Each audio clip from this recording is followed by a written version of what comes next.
I'm based in London and I work there. Maybe I'll just tell you a little bit about my background and how I started, probably be easier. So I studied photography at A-level was the first time when I sort of picked it up. Did that for 2 years, and then I went on to Derby University and did a BA in photography with the foundation. And I think I graduated in 2005, so that's like, 8 years ago or something.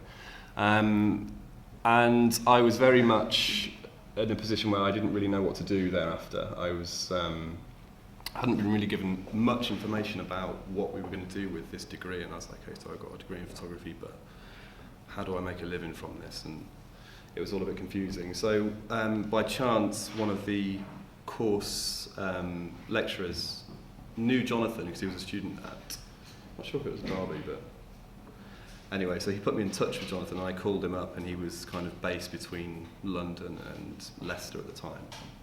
And so I went to meet up with him, and he kind of took me under his wing maybe for sort of 6 months or so, because I was really confused about what I wanted to do. And he was like, well, what are you interested in? I said, well, I'm interested in fashion and fashion photography. That's what I thought at the time. So he suggested that I go to London and look around some of the studios there and maybe try and get some work experience or a job as a studio assistant.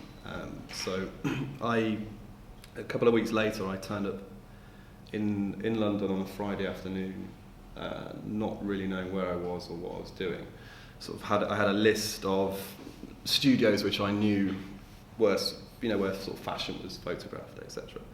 And the first one I went to was Metro Studios, which was a really big, it was a very popular studio at the time for fashion photographers to shoot there. It's not there anymore. And the manager who I spoke to, basically said, "Can you start next Tuesday?" And I'd lied and said I lived in London. I didn't live there. So I was faced with this dilemma, like, okay, so this is Friday and I need to start work on Tuesday, what am I going to do? So initially I was commuting from Leicester to London every single day. Thank you. I was doing that for about 3 months. I was there sort of 5 days a week, and eventually they sort of offered me like a full-time position, so they were going to pay me some money finally. And then I was able to get a house and start renting a property down there. All that lasted about 6 months in the first instance because I was really kind of burnt out after. I'd gone to London not knowing anyone. I was a little bit naive at the time, if I'm honest. And they were running me ragged, if I'm absolutely honest. And I was just, after 6 months, I'd had enough, so I had to come back. So I came back to Leicester, which is where I'm from. And I was working in a college, sort of teaching photography or helping to teach in their art and design department. But then I always kind of knew that I wanted to go back there once I sort of regained my confidence and sort of composure a little bit. So that was like 4.5 years ago. So then I went back 4.5 years ago, and I've been there ever since, and it's been like a different story this time. But so that's a bit of my background, but maybe you guys can ask me about what I've been up to the last kind of 4.5 years. What have you been up to the last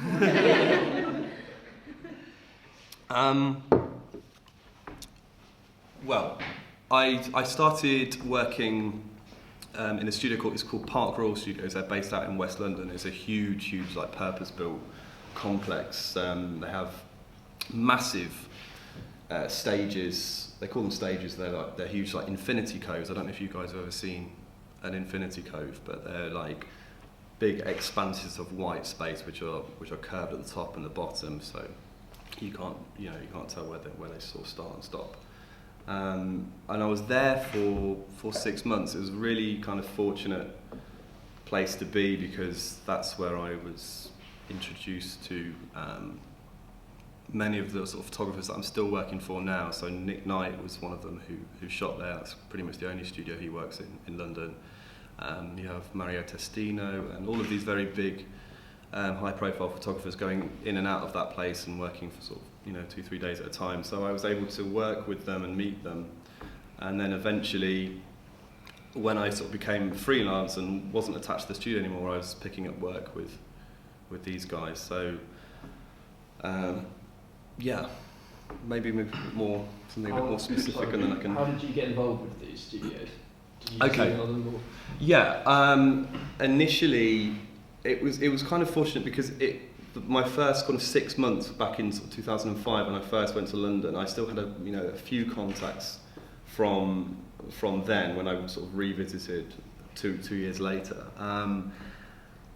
I had a friend who knew a photographer, and I got a bit of a foot in the door that way. But I mean, if you're sort of asking how you get involved with studios, it's more a case of turning up, I would say, in person, with a CV, with a well sort of presented CV, and just being very enthusiastic and sort of open. And I think it's people who run studios will take people on. You don't have to, you don't need necessarily a degree, or it's just about how you come across. So I'd say it's always a really good idea to go to these places in the flesh, and ask them if you could have a bit of work experience. It's always good to say work experience initially, because then you're not sort of asking for a full-time position or something like that. So you just to get your foot in the door, and then it's not that difficult to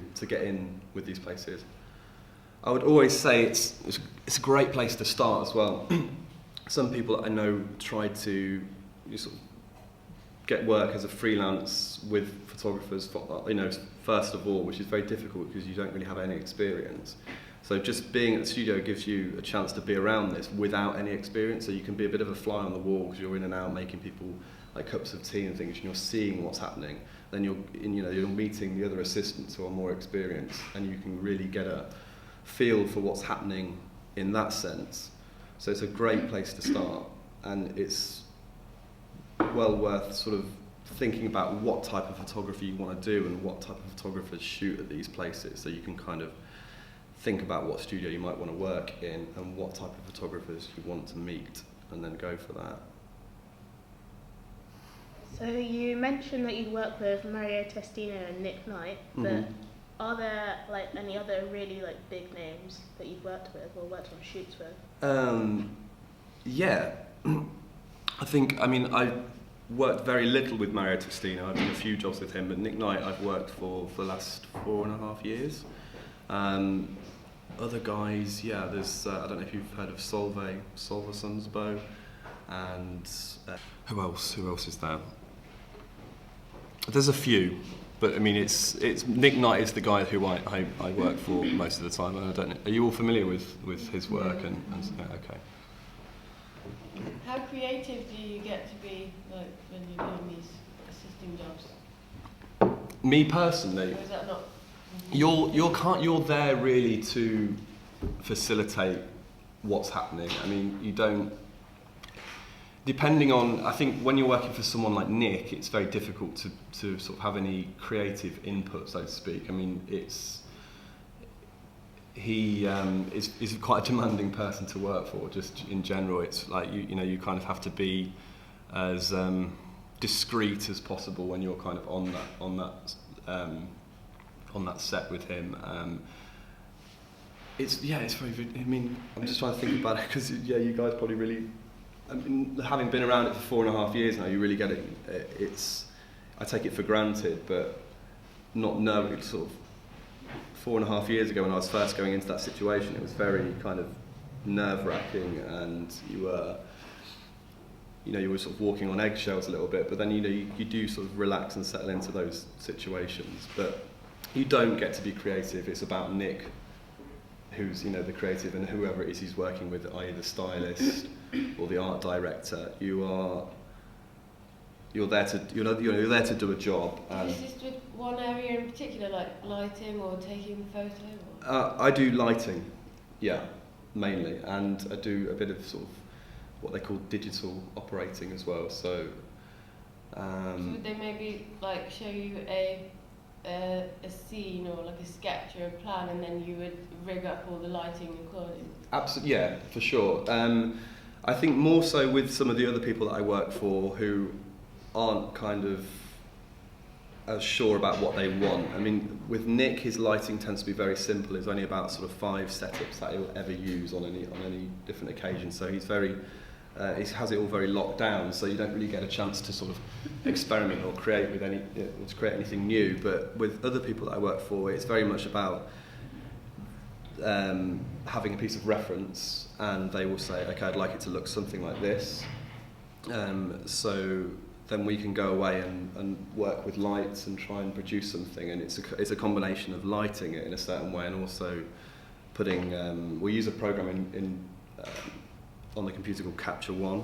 I'm not sure if you know Capture One, but it's been around for about sort of 5-6 years, and it's a workflow program. So when you're taking photographs on a digital camera, like the 5D there, like you can have it tethered to the camera, and it will just, the images will come up immediately on screen. You can put like a curve on them and various effects, and it will then apply that set of rules to every single picture that comes in thereafter. So you can really, you know, it's not as precise as doing it in Photoshop, but it's pretty good. And so you can, so between lighting and what you're doing in the digital program, you can really make things look how they sort of want it to look, if you know what you're doing, obviously. So yeah, I mean, in that, so more so as when you're working for, I work for another guy called David Burton, who does a lot for French Elle and Italian Elle magazine, and I get to be more creative in that role than I do when I'm working with Nick. But I've got to say, I don't work for Nick Knight in like as a first in the kind of the first assistant capacity. I've always been sort of a second assistant to him on a freelance basis. When you're working for someone full time and you're with them day in, day out, there probably is a lot more room for you having kind of an input creatively with that person. Does anyone understand what the first assistant means? Yeah, sorry, if I'm using terms, you don't just ask me, because I mean, I don't know what you guys know and what you don't, but a first assistant is usually full time, someone who's full time with an individual. Whereas what I tend to do is, as a freelancer, is I'm working sort of with another assistant who's usually first assistant to that photographer. Does that make any sense? Would be an idea to, if we could, would you be able to take us through a day, like an average day of going in an assistant photographer? Yeah, okay. I mean, what time would you usually start on a shoot? It really does vary. Okay, so if I talk about a typical Nick Knight job, which I did on Sunday, we started at 7 a.m, which is quite standard. So it means getting up at 5:30. It's quite early. And the way in which he sets the studio up is quite anal, and it's really it takes 2.5 hours to set the studio up as he would like it to be, and that involves putting. We have a huge white space, or a huge white infinity cove, which I was telling you about earlier. There is a couple of huge black drapes which go up either side, which is all about light control, and I can show you a bit about light control later on. Polyboards, you know what polyboards are? Yeah, I've got some. Okay, so there's, you know, he probably has about 60-70 polyboards arranged in various ways around the studio in order to sort of shape it how he wants it to be. And there's a hell of a lot of equipment that arrives. So on the average day, so we're getting there at 7, we're setting the studio up for about 2.5 hours until he arrives at around 10. So the first part of the day is always the busiest for us. We'll have the studio set up, and then we'll do various sort of lighting tests. Nick tends to arrive at 10 o'clock. He'll come down. He'll look at what we've done.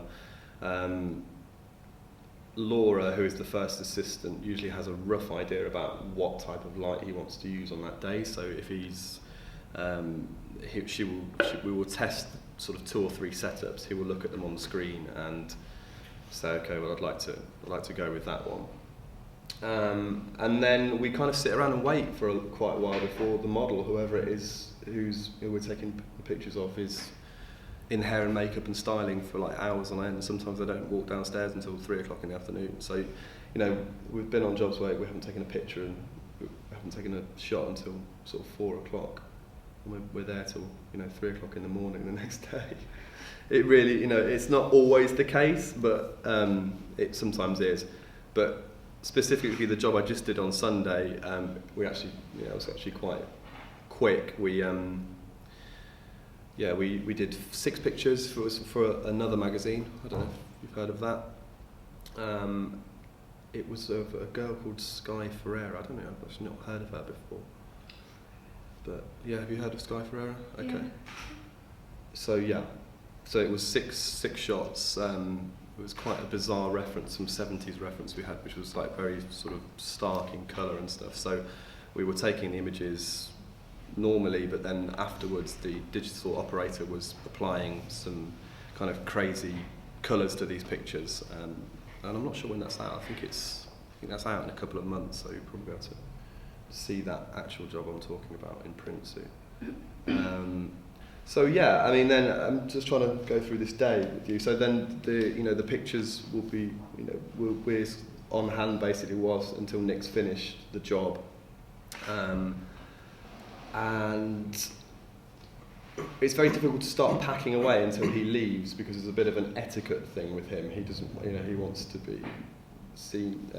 He doesn't like us sort of dismantling the studio until he's kind of left the building. Whereas other photographers, you can kind of start breaking kit down. And then, you know, it's another 2.5 hours to pack everything away, and then we can sort of finally go home. I'm not sure if that gives you any kind of insight. It's very difficult to explain how it is until you're there in that situation. But